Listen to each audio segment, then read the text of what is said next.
Hello viewer, how are you all? I hope you are doing good in your life and preparing best for your examination. हम लोग video shoot कर रहे हैं जो कि 23 मार्च को इंसिडेंट हुआ था बिहार में। वो काफ़ी निंदनीय था और कोई भी डेमोक्रेटिक कंट्री के अगेंस्ट था। तो आज हम लोग जो बिहार विधानसभा में जो विधायकों की पिटाई हुई है और नया बिल लागू हुआ है जिसे काला कानून कहा जा रहा है विपक्षी दल की ओर से, उसके बारे में डिस्कस करेंगे। हम यहाँ कोई पॉलिटिकल पार्टी को कवर नहीं कर रहे हैं और न ही कोई पॉलिटिकल पार्टी को डिस्कस कर रहे हैं। हम यहाँ पे केवल बिल के बारे में बात कर रहे हैं जो कि अब एक्ट बन चुका है। तो जिस एक्ट का नाम है Bihar special arm police bill. तो आइए शुरू करते हैं। सबसे पहले हम लोग हिस्ट्री में जाएंगे क्योंकि without history I will never start a video, क्योंकि हिस्ट्री के बिना आपका कॉन्सेप्ट क्लियर नहीं होगा। तो सबसे पहले हम जानते हैं कि कोई भी स्टेट में दो तरह के पुलिस होते हैं। पहला पुलिस होता है स्पेशल पुलिस और दूसरा पुलिस होता है जनरल पुलिस। तो जो स्पेशल पुलिस है उसे स्पेशल आर्म पुलिस और उन्हें विशेष तरह की ट्रेनिंग दी जाती है और हर एक राज्य में उनका अलग अलग नाम होता है। और जो जनरल पुलिस होते हैं वो जनरली थाना या जो पुलिस हम लोग आप देखते हैं उन्हें कहते हैं। तो पुलिस जो होता है वो 7 शेड्यूल के अंदर आता है जो कि 7वीं अनुसूची है जो कि स्टेट के अंतर्गत आती है। तो जो भी पुलिस है वो स्टेट के अंतर्गत आता है।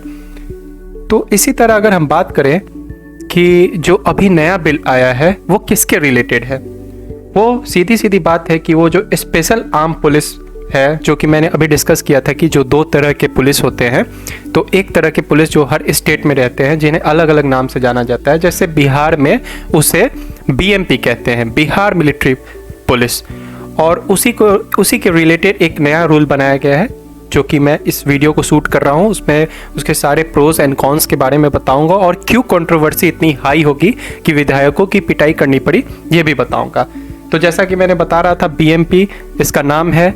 और अदर स्टेट में अगर हम बात करें तो बंगाल में स्पेशल पुलिस को हम लोग कहते हैं स्टारको और यूपी में उसको कहते हैं प्रोविंशियल आर्म कॉन्टेबलरी।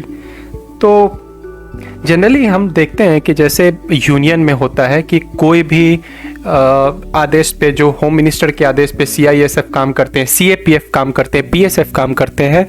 कोई भी अगर घटना घट रही है या कोई भी अगर प्रोटेस्ट इंडिया में चल रहा है तो यूनियन लेवल पे ये सब काम आते हैं।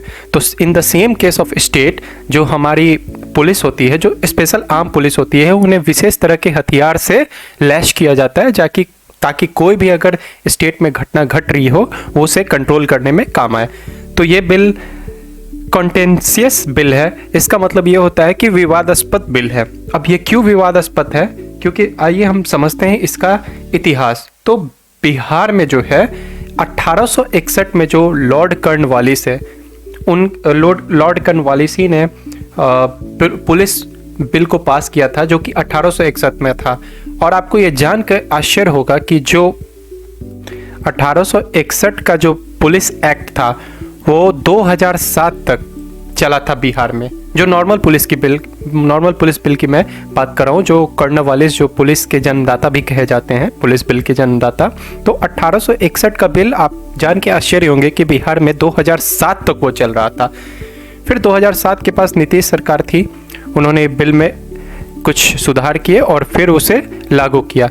अब ये जो बीएमपी था, जो बिहार मिलिट्री पुलिस है, वो उसका जो लॉ था उसमें अभी तक कोई सुधार नहीं हुआ था। आप जान के आश्चर्य होंगे कि जब बिहार बंगाल का पार्ट था और बंगाल 1911 में जब बिहार से अलग हुआ था तो एक स्पेशल बंगाल एक्ट बना था जिसके अंतर्गत ये बिहार मिलिट्री पुलिस है वो काम करता है। जो बिहार मिलिट्री पुलिस था उसके अंतर्गत ये काम करता था।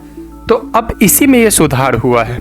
अब ये क्या सुधार है, क्या ये मतलब बिहार को पुलिस राज्य बना दिया जाएगा, इसके बारे में हम लोग अभी डिस्कस करते हैं।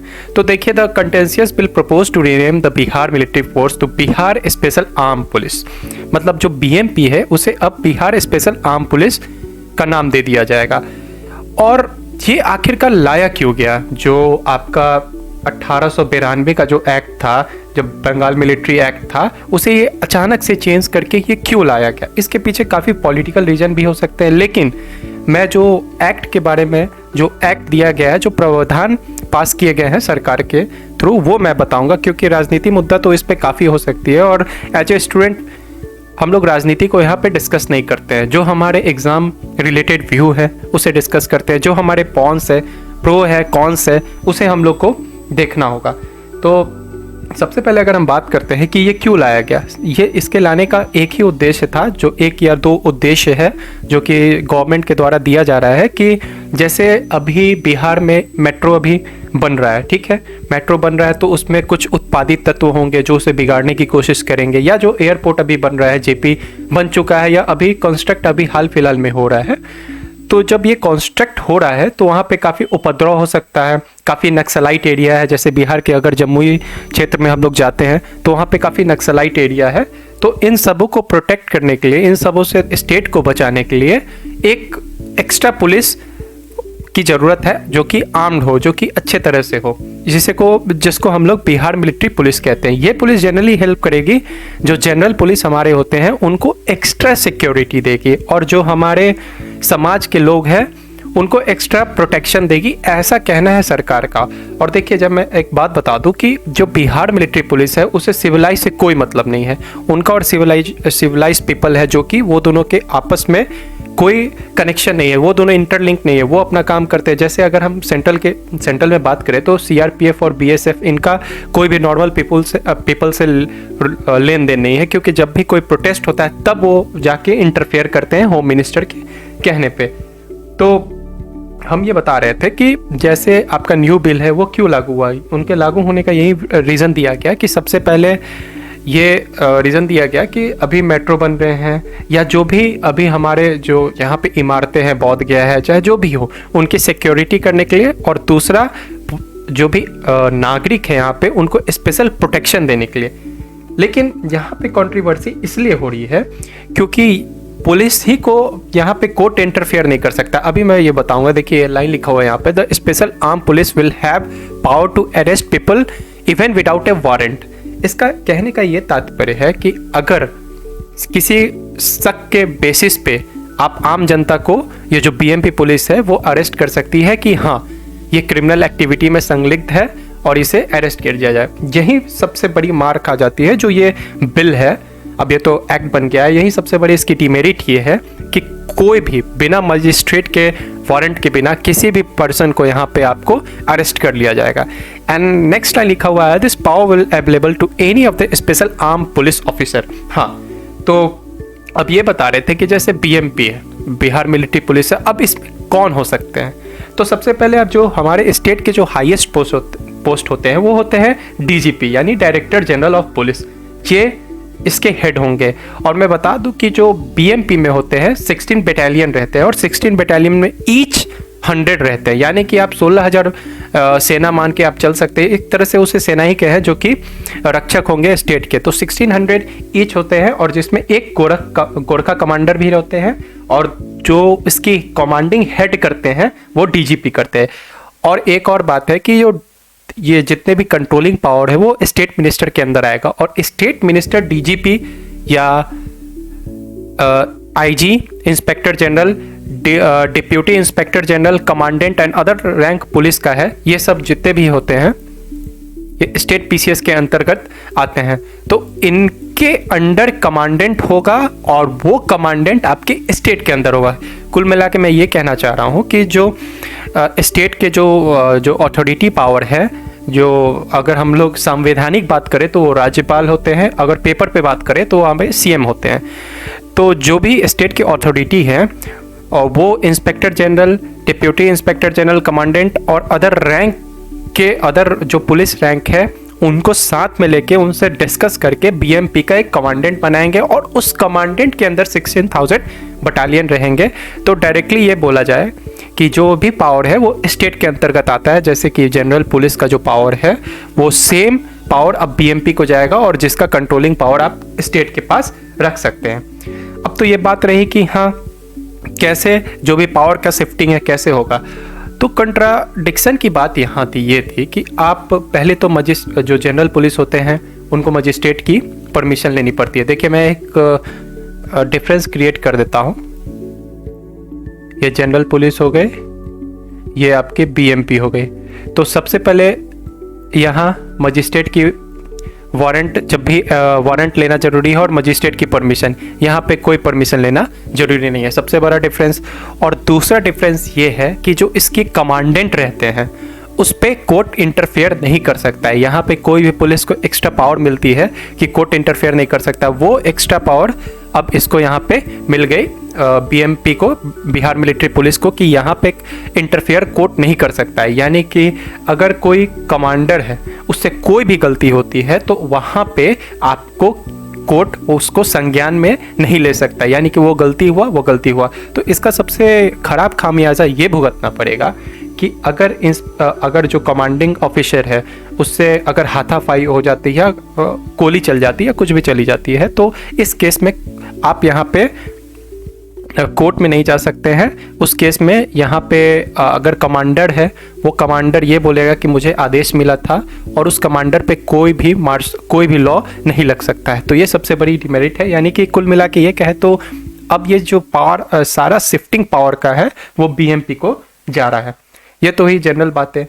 अब एक चीज़ ये भी हो सकती है कि जो भी कमांडेंट है, जो कि कमांडर के अंदर आता है, वो अगर कुछ गलत काम कर रहा है तो जनरली ब्लेम ये कर सकता है कि मुझे ऊपर से परमिशन मिला है। यानी कि ये अगर कमांडेंट है और ये कमांडर है, ठीक है, तो कमांडेंट कहेगा कि मुझे कमांडर के थ्रू ऑर्डर मिला है, और कमांडर ये बोलेगा कि मुझे हायर अथॉरिटी के थ्रू ऑर्डर मिला है और इसके खिलाफ कोई केस नहीं हो सकता। तो ये सबसे बड़ी डिमेरिट यहाँ पे ये हो गई कि जो भी कमांडर है या जो आईजी हो गया या डीजीपी हो गया, जो भी हो गया, उनके खिलाफ ये कोई भी केस नहीं ले सकती है कोर्ट। अब ये बात करेंगे कि अच्छा ये जो बीएमपी आया है वो क्या करेगा, मतलब लोगों की प्रोटेक्शन तो हो गई, जो भी इमारतें हो गई उसकी प्रोटेक्शन हो गई, तो कैसे करेगा। सपोज कीजिए कि जैसे मैं पटना एयरपोर्ट में हूँ, ठीक है, और मैं वहाँ से निकल रहा हूँ, ये मैं निकला और हाई स्पीड में गाड़ी चला रहा हूँ या तेज़ गाना बजा रहा हूँ, और उसी समय पुलिस ने स्टेट गवर्नमेंट में ये रूल दे रखा है कि जो भी तेज़ गाना बजाए या जो भी करे उसे अरेस्ट कर लेना है। तो वो सीधे क्या करेगा, मुझे एक बिना परमिशन के, मजिस्ट्रेट के परमिशन के मुझे अरेस्ट करेगा, और अरेस्ट करके सबसे पहले नियरेस्ट पुलिस स्टेशन पे मुझे डालेगा, और नियरेस्ट पुलिस स्टेशन पे डालने के बाद अब आगे की जो कार्रवाई होगी वो कोर्ट के थ्रू होगी। और वो क्या कर सकता है, इसका सबसे मिसयूज़ ये हो सकता है कि अगर मैं तेज़ी से जा रहा हूँ, ही कैन शूट, और शूट होने के बाद मेरे जो फैमिली मेम्बर है वो जाके केस नहीं कर सकते, क्योंकि स्टेट गवर्नमेंट ये परमिशन दिया है कि जो भी इनके लॉ है, वो जो भी इनके गलत एक्टिविटीज़ है वो कोर्ट को संज्ञान में नहीं ले सकते हैं। तो ये सबसे बड़ी डिमेरिट है यहाँ पे। और बिहार सरकार ने इसलिए ये कहा है क्योंकि यहाँ पे नक्सलाइट एरिया ज़्यादा है, जैसा कि मैंने पहले डिस्कस किया था, जो जमुई था वहाँ नक्सलाइट एरिया बिहार में काफ़ी है, और भी काफ़ी औरंगाबाद हो गया, नालंदा हो गया, ये सब काफ़ी ऐसे जगह है जहाँ पे अररिया हो गए, जम्मू, और ये सब काफ़ी ऐसे जगह है जहाँ पे नक्सलाइट एरिया होता है, ठीक है। लेकिन एक चीज़ है कि अगर पुलिस आपका वारंट ले रही है तो वो कोड ऑफ क्रिमिनल प्रोसीजर के एक्ट, जो 1973 का एक्ट है, उसके हिसाब से वहाँ पे पुलिस आपका जो भी है छानबीन करेगी। और सबसे इम्पॉर्टेंट बात ये है कि इसे सबसे सुप्रीमेसी क्यों कहा गया है, जो ये बीएमपी है उसको सुप्रीमेसी क्यों कहा गया है। अगर कोई भी, मेरे पास पहले से एक लॉ है, लॉ ए, और ये लॉ बी है जो कि बीएमपी का लॉ है, जो अभी बन चुका है, तो अगर ये लॉ बीएमपी के लॉ को अपोज कर रहा है, ठीक है, ये अपोज कर रहा है, तो सुप्रीमेसी किसकी होगी, बी की होगी, यानी ए के लॉ को वहाँ पे ख़त्म कर दिया जाएगा। ये सबसे बड़ा डिमेरिट है, जो कि मुझे लगता है कि ये ऐसा नहीं होना चाहिए, क्योंकि अगर दो लॉ क्लैशिंग है तो ओवर पावर विल, यानी कि जो रूलिंग लॉ होगा वो बी होगा, यानी कि बीएमपी का लॉ होगा। तो कुल मिला के ये देखा जाए तो जितने भी पावर के ट्रांसफ़र है अब जाके सीधे बीएमपी को दे दी गई है। तो कुल मिला के देखा जाए तो जितने भी स्टेट के पावर हैं उसे बिहार स्पेशल आर्म पुलिस के अंतर्गत कर दिया जाएगा। तो यही सबसे बड़ी कंट्रोवर्सी हो रही है कि कल को कोई भी अगर प्रोटेस्ट करता है विपक्षी दल, तो ये जो आर्म पुलिस है वो तो स्पेशल हथियारों से लैस होते हैं, वो कोई भी एक्शन उठा सकते हैं। अगर वो एक्शन में किसी की मौत भी अगर होती है तो वो सीधे सीधे कमांडर को अपना ब्लेम डाल सकते हैं, एंड कमांडर को ये पावर है कि कोर्ट उसे संज्ञान में नहीं ले सकता है। तो दैट्स द बिल कि यही बिल सबसे ज़्यादा कंट्रोवर्शियल पॉइंट क्रिएट कर रहा है, और यहाँ पे आर्टिकल 20 का उल्लंघन हो रहा है। आर्टिकल 20 ये कहता है कि अगर जिस समय का जो कानून है उसी के हिसाब से आपको सज़ा देना चाहिए। अगर मान लीजिए कि मैं अगर विरोध कर रहा हूँ तो डेमोक्रेटिक कंट्री में ये होता है कि आप अपोजिशन का काम कर सकते हैं, और अपोजिशन ही डेमोक्रेटिक कंट्री को मजबूत बनाता है। लेकिन आर्टिकल 20 में यहाँ पे ये उल्लंघन हो रहा है। मुझे अपोज करने का कोई भी सज़ा नहीं मिलना चाहिए, लेकिन यहाँ पे अगर बीएमपी को ये पावर है कि वहाँ पे आपको वो अरेस्ट करके और आपको सीधे पुलिस में डाल सकता है। हाँ, अब अगर अपोजिशन शांति ढंग से अगर प्रोटेस्ट करे तब सही है। अगर शांति ढंग से प्रोटेस्ट नहीं करे तो मैक्सिमम उन्हें जेल में डाला जा सकता है। वो अभी का लॉ कह रहा है। यहाँ पे आर्टिकल 20 का उल्लंघन इसलिए हो जाएगा क्योंकि अगर आप शांति तरीके से अगर यहाँ पे आप प्रोटेस्ट कर रहे हैं और अगर आपको वो जेल में डाल दिया जाता है तो यहाँ पे आर्टिकल 20 ऑफेंस होगा। तो जानते हैं सुप्रीम कोर्ट में ये तो लॉ शायद डिसएग्री कर दिया जाएगा, लेकिन आने वाले वक्त का अभी तो तकाजा नहीं है। तो यही था लॉ, और मैं एक वीडियो शेयर कर रहा हूँ स्टार्टिंग में, वो आप देख लीजिए। और कोई भी मैं अपने एक पॉइंट ऐड कर सकता हूँ या कोई भी इसमें ऐड कर सकता है, आप कमेंट डाउन भी कर सकते हैं। मैं ये कहना चाह रहा हूँ कि फ़िलहाल जो इंडिया का हालत है, अभी भी देख रहे हैं डेमोक्रेटिक कंट्री का क्या, डेमोक्रेटिक धीरे धीरे नेग्लिजिबल होते जा रहा है, उसे क्रश किया जा रहा है। तो ऐसी इंसिडेंट्स और भी हमारे जो भी स्टेट है उसके लॉ एंड ऑर्डर को ख़राब कर रहे हैं। तो मैं यही अपील करूंगा सामने वाले विपक्षी दल से कि अपने लॉ एंड ऑर्डर में रहें, और जो भी रूलिंग गवर्नमेंट है वो समय का तकाजा देखे और आगे ऐसी घटना ना घटे। ये घटना निंदनीय है, और मैं प्रे करता हूँ और होप करता हूँ कि लॉ एंड ऑर्डर सही रहे इस स्टेट का, एंड बिहार जो एंशियंट बिहार है उसकी तरफ लौट आए। यहाँ की कला और संस्कृति पूरे लोग यहाँ के गौरवान्वित होते हैं, तो वो गौरव फिर से लौट आए। आशा करते हैं ये वीडियो अच्छा लगा होगा। आशा करते हैं ये वीडियो आपको अच्छा लगा होगा। वीडियो को जाते जाते लाइक और शेयर जरूर करें। Thank you.